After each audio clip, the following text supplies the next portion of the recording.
Clampett. Why, you the prettiest thing I ain't never in all my born days. How'd old mountain goat like me ever get a young'un like you? You're a queen. That's what you are in that shiny dress standing there. You're a queen. Feel it, Paul. It's slicker than a toad's belly. I'll get it if it ain't. What kind of dress they call that? Well, this is what you call a ball gown. A ball gown? Well, you's even catching on to what they're named. Well, Miss Hathaway, she pinned a piece of paper onto every dress she got me, telling what it was for. You better tote along the shotgun and keep fellas away. Oh, no, Paul. That's what I'm going out for, to meet some fellas. Hallelujah. You know, you're going to find out something I've been saying is the truth. You don't have to dress up in boys' clothes to have fun with boys. I'm going to keep my promise, Paul. I ain't going to wear nothing but dresses for 3 whole days. And I'm going to keep my promise, too. If you don't have just as much fun as you did climbing trees and wrestling, you can go back to wearing your pants and shirt. Goodbye, Paul.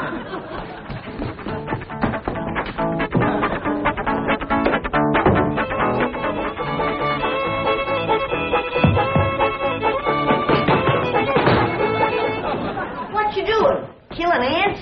Hey, this place ain't got no ants. I'll tell you something else it ain't got. That's me.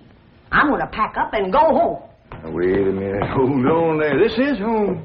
Not to me, it ain't. And for my part, they can give Beverly Hills back to the Indians. Or whoever else was fool enough to come here in the first place. Come on, let's go in here and sit down, and we'll talk this whole thing over.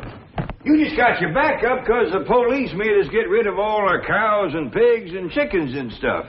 Well, that didn't help none.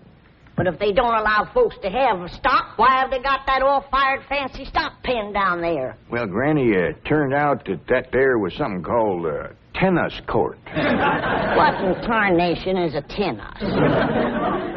I don't know, but one of these days we'll get us a pair of them and go to raise them out there. Well, you go to raising them. I'm going back home, where I can get some good things in life, like hog jowls and possum shank. Now, hold on, Granny. Jethro's out hunting possums right now. He won't find none. I've been all over these Beverly Hills, and I tell you it ain't easy. Climbing fences and walls and jumping over hedges to get around those cement ponds where there are a lot of half-naked women laying there smearing themselves with oil and yelling at you to get out, get out. I tell you, Jed, this place is full of the laziest, greasiest, unfriendliest mess of people I ever did lay my eyes on. Here's Jethro. Hi, boy. What'd you get? I got chased by a fellow with a club. Now, you hear that, Jed? It says Beverly Hillbillies picking on a little boy like Jethro. Come on, Jethro, load up the truck and let's head for home. Hold on. I think I know what's ailing you two. You're just plain old homesick. Well, I'm sick of this home, I can tell you that. Yeah, now, I got a surprise. I've been kind of saving. I reckon now it's good times any to let the cat out of the bag. We need pigs and chickens, and he gets us a cat. Now, that ain't the surprise, Granny. The surprise is Pearl's coming out here. Maud's coming out here? Yeah, and she's bringing your sister Jethrine. Hot diggity dog. Yeah, I wrote her a letter. I said, Pearl, I says, why don't you come out here and bring Jethrine? We got lots of room and plenty to eat, and we sure is a hanker to see you. Oh, boy. I gotta get us some possum now, because if there's one thing Ma and Jethrine likes, it's grits and possum shanks. You don't look particular cheered up, Granny. Jed, you might fool that boy with a story like that, but not me. What do you mean? Since when can you write letters? Granny, now wait a minute. Wait a minute. Granny, I didn't write that letter by hand. Held the pencil twist your toes, did you? No, I wrote it by a new way. The banker's secretary showed me. It's called dictation. What's dictation? Oh, it's wonderful, Granny. You just talk and she writes it down. She sure must write fast. Yeah, with a bad hand, too. She got a bad hand? This one, she calls it her shorthand. I don't care how many letters you dictate, Jed. Pearl ain't a-coming out here. Leastwise, not right now. Well, sure she is, Granny. She's looking to find a husband for Jethrine. I'll tell you who Pearl is looking to get a husband for her. Pearl. And I think she's got her cap set for that oil man that bought your swamp. Mr. Brewster? Why, he lives clean over to Tulsa. Yeah, but pumping oil brings him over to your place. And I'll bet you pigs to polecats that when he shows up, Pearl ain't fur behind.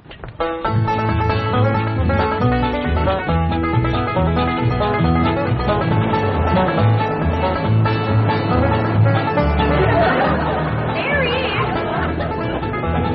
Hold on, Jeffrey.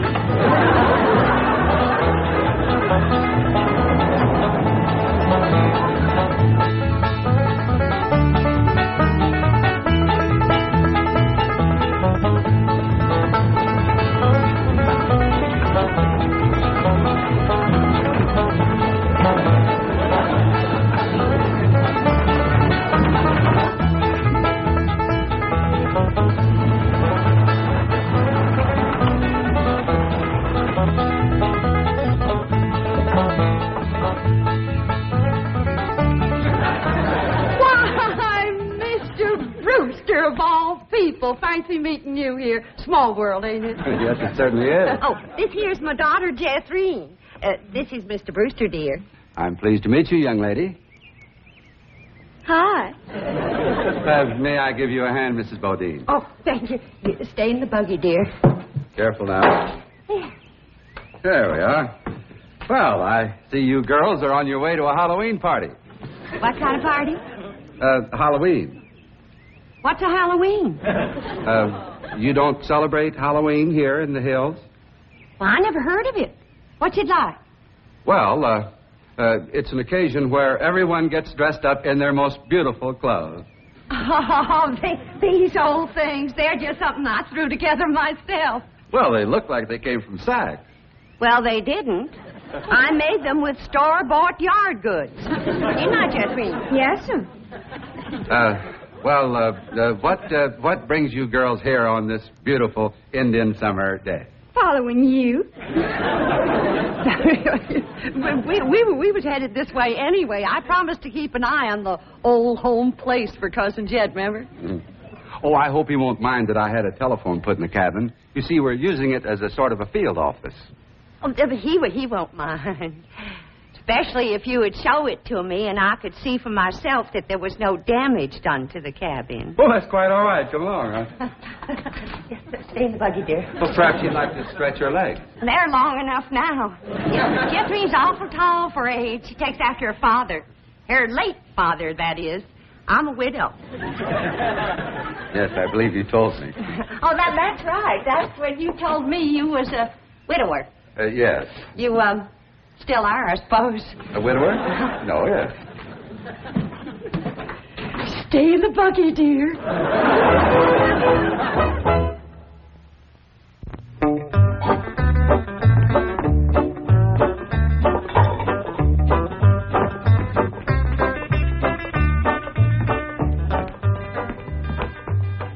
I'm going back where I should have stayed in the first place. Granny, before you do something your lad will be sorry for, you better take another look around. See all the nice things we got here that you wouldn't have back home. Like what? Like this great big cooking room, for one thing. Why, you could take our whole cabin in and put it right in this one room. Well, if you did that, I might stay. What about them big ice boxes? Ain't got nothing like them back home. Didn't need 'em. Got nippy in the fall like the good Lord intended it to. This crazy California stays warm all year round. That's awful good for growing things. Look at that fruit there. Did you ever in your whole born days ever see anything as pretty as that fruit? Don't spoil neither. Don't taste neither. Oh, now. Jethro ate a whole bunch of them grapes. 2 apples, a pear, and a whole handful of strawberries. And he said there wasn't one bit of juice in the whole kit and caboodle of them. He said it was dry as wax.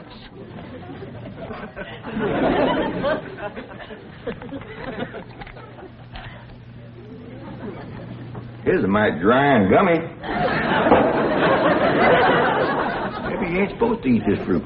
That's the trouble with this miserable place. You ain't supposed to do nothing.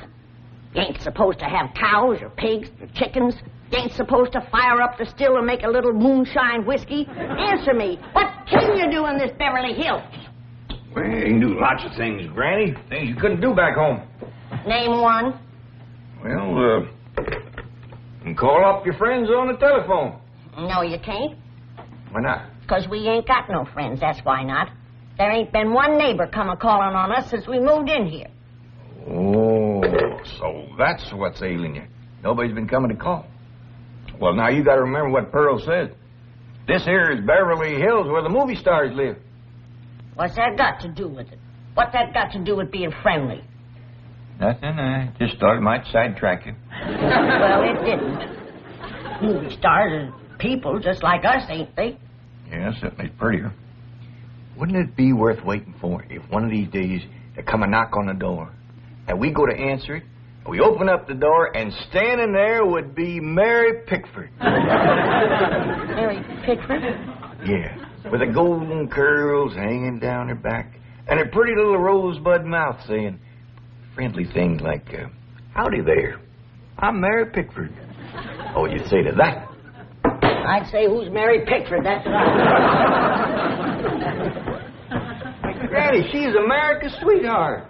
You know that movie house where Pearl plays piano on Saturday nights? I heard of it.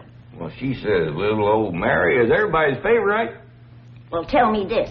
If Mary Pickford moved in that little cabin down the creek from us back home, what would we do? Oh, we'd have gone calling and brought her over a mess of pone and skinned possum. Yeah.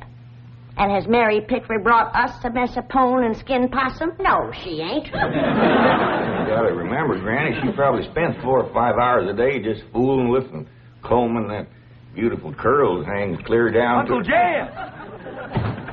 Well, hello, Jethro. What'd you get this time? I got arrested.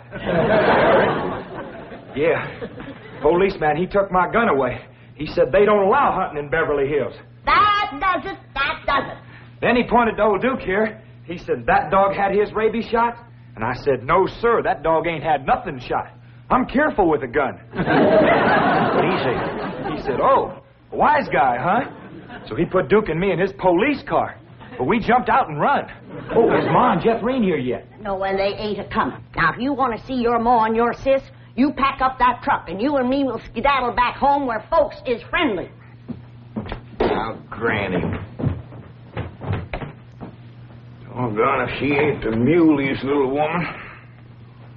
Granny, now just a minute. Now, Granny, will you just let me say one thing? Well, you be quick, because I got a long trip ahead of me. Granny, I know it ain't been easy for you out here. New things is always vexing, especially at your age. But I'm bound and determined to keep this family together. And if you go back to the hills, we's all going with you. Now, I'm asking you, please, to stay. Not for my sake, but for Ellie Mae. Granny, what this place has done for her is a plain miracle.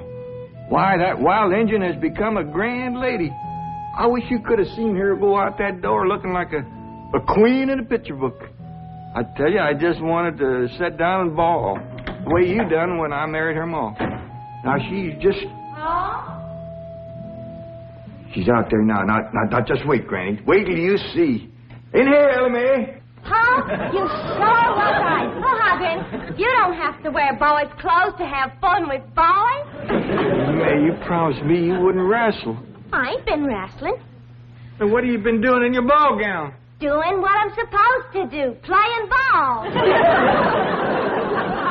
Oh, I made 2 touchdowns and kicked 3 field goals.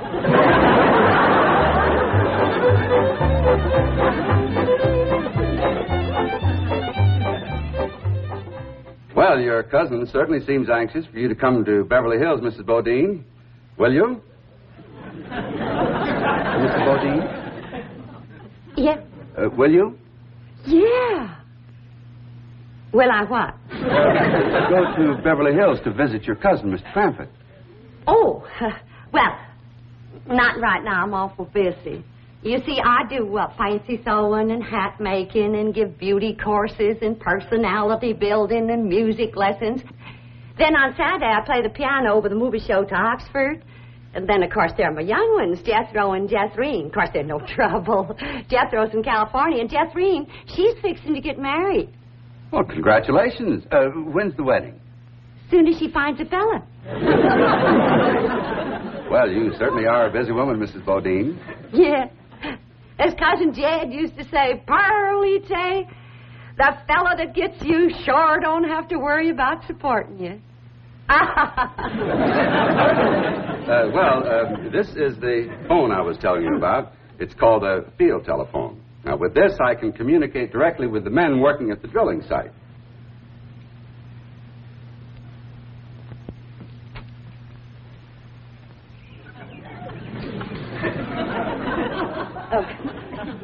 Any young men down there? No, yes. Any unmarried young men? I'm sure there are.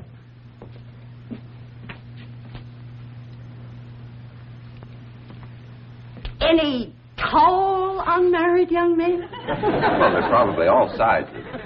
Yeah. Suppose it gets pretty lonesome working down there. Well, it's very likely. This is rather an isolated area. Any specially tall, specially lonesome, unmarried young ones? I don't think I can call any by name, no. Uh-huh.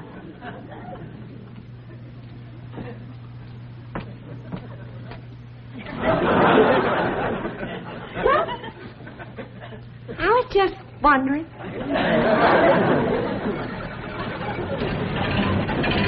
Excuse me, ma'am. Could you tell me where the oil drillers are working today? Well, now. What have we here? Rebecca of Sunnybrook Farm, and pretty, too. You know what, honey? I got something here just for you. A genuine French garter imported all the way from Paris, France. They usually sell for 50 cents, but, honey, you can have it for a quarter. Listen, honey, I'm going to be around a couple of days. You busy Saturday night? Well, you are now. And there's a dance over in Hooterville. Ooh-wee! I bet you're an armful of mama. I mean it, honey. I like big girls. You just do things to me. You carry me away. All right. Hey, what's going on here?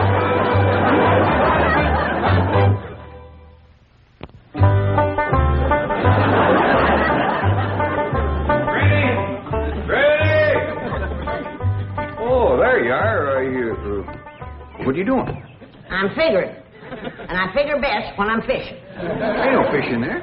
I ain't fishing for fish. I'm fishing for figuring. Yeah, what kind of figuring you fishing for? I'm fishing to figure how I can get home. Now, Granny, I've been doing some figuring, too. And you know, I think I got it figured out how come the neighbors ain't come to visit us. I'm listening. Well, I got it figured. Out here in Beverly Hills, instead of them coming to see us, we go to see them. How come? Oh, I don't know how come. That's just the way I got it figured.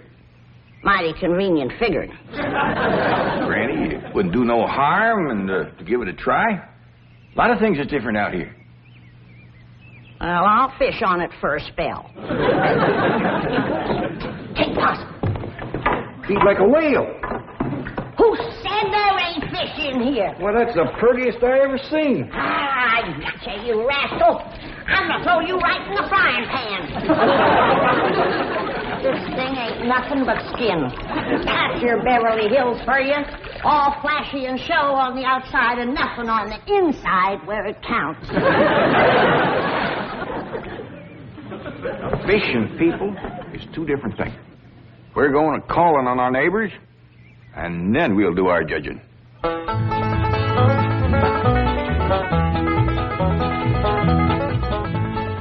Well, let's see now. Which neighbor shall we call on first? Mr. Drysdale's off in Boston with his missus, so let's go this way. If you ask me, let's go back that way. Now, Granny, you promise. Come on, everybody, let's go. You reckon they'll give us a mess of pone or something, Pop? Or maybe some salted down possum. Probably so lie on us.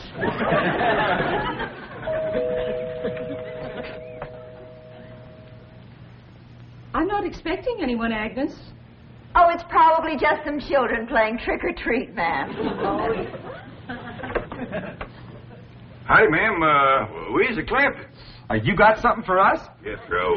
Aren't you rather big for this? Yes, ma'am, we are. In fact, I don't see how anybody gets through that little door. Just a minute. Come in. Come in and set a spell, as you folks say up in the hill. Well, thank you. We got a lot of calls to make. But, this here is Granny. Howdy. Hello? I'm my daughter, Ellie. Oh. My nephew, Jethro. Jethro. And I'm Jed. Hello, Jed. I'm Agnes. Just call me Aggie. Mighty nice place you got here, Aggie. Oh, shucks, 'tain't nothing but a heap of bricks, but we call it home. Well, sure is nice to meet up with you. Oh, well, now, wait just a minute. I got something for you. Wait a second. Here you go, Granny, and Ellie, that's you, and Jethro, you and Jed. There. Well, thank you. That's mighty neighborly of you. And you must come and see us sometime. Yeah, we'll go hunting together. Hey, Aggie, you like to play football? Love it. Well, there's a whole bunch of fellas that plays in the pasture down the way a piece. And they'd like it just fine if I could bring some more girls along. I don't think... Please, can we go out now? Not yet, children. Not till it gets dark.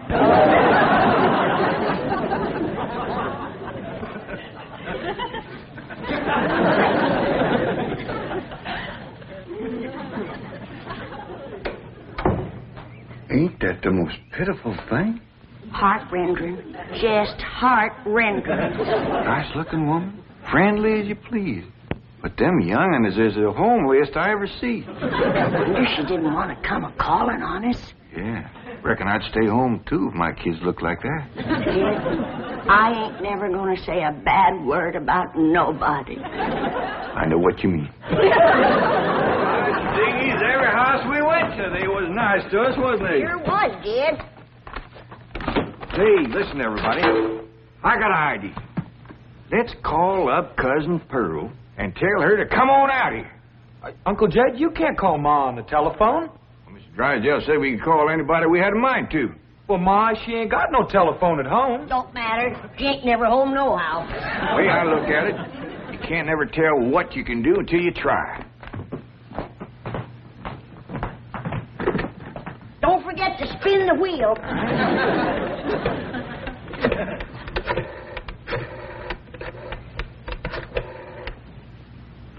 Howdy, ma'am. I want to talk to Pearl Bodine back in Oxford. That's right, operator. J.D. Clampett in Beverly Hills. Oh, Jed's sure gonna be surprised to hear me talking at him on this thing. Oh, they're ready to make the connection. Hello? Jed! That you, Jed? You betcha it is. Hello, Pearl, you old rascal. What you doing down there? Huh, that ain't Pearl. This here's Ellie. Jethro talk in a minute, but first I want to say something. You got to come out here to Beverly Hills and bring Jethrine. If she can't get a husband out here, there ain't no hope. You ain't never seen so many homely young'uns in all your born days.